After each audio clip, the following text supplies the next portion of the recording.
Now, this is part 2 of my last post, still on the topic of raising godly children at the right stage.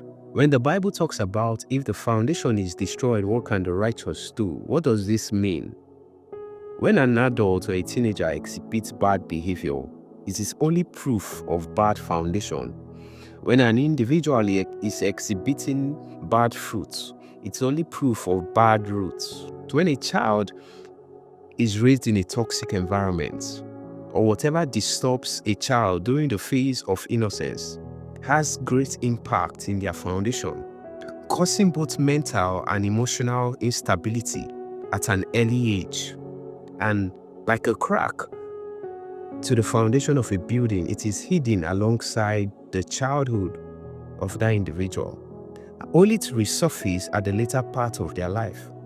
So some individuals turn out to be violent, some turn out to be aggressive, some turn out to be emotionally unstable or have mental disorder or emotional disorder. Some even end up with medical issues caused by the internal torments due to negative energy that has been festering, never given a chance to be purged out. Remember that emotion is simply energy in motion.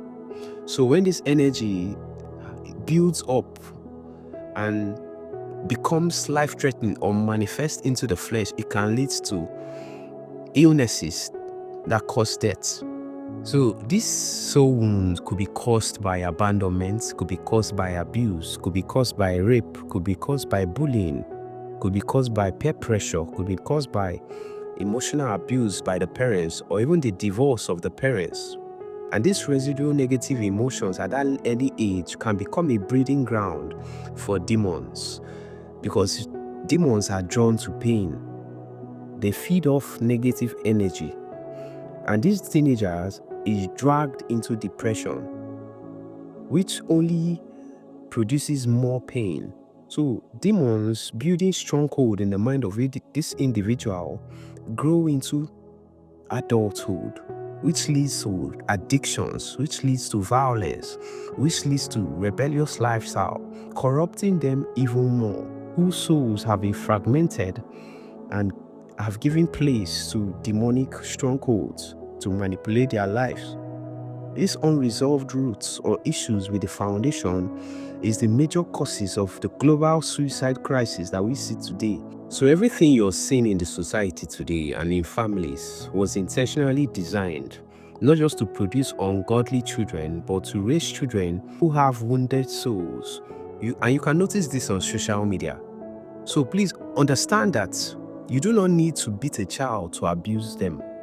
In fact, many adults today who are struggling from trauma were never physically harmed, were never beaten with the rod, but they were crushed through verbal abuse, through emotional abuse, through abandonment.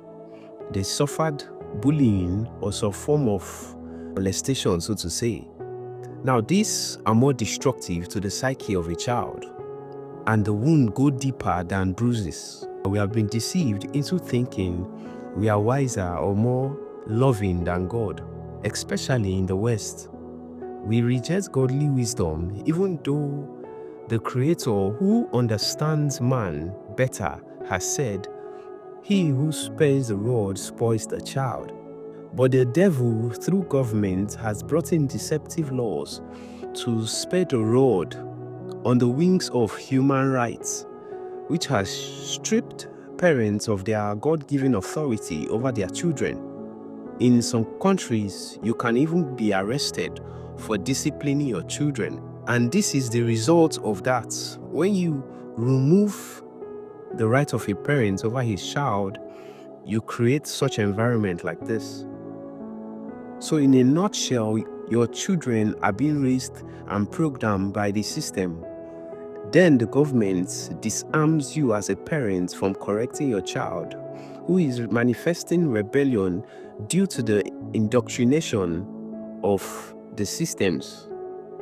And the women have been forced out of the home to work, separating them from their children and their God-given roles, have been given incentives to divorce their husbands, which disrupt the family structure automatically. It's creating a toxic environment that demons love, which leads to dysfunctional relationship and family structure. And that ends in divorce. That is why you're seeing the rampant divorce all over the world. And this circle continues generation to generation. So to break this pattern, you must go back to the roots, to the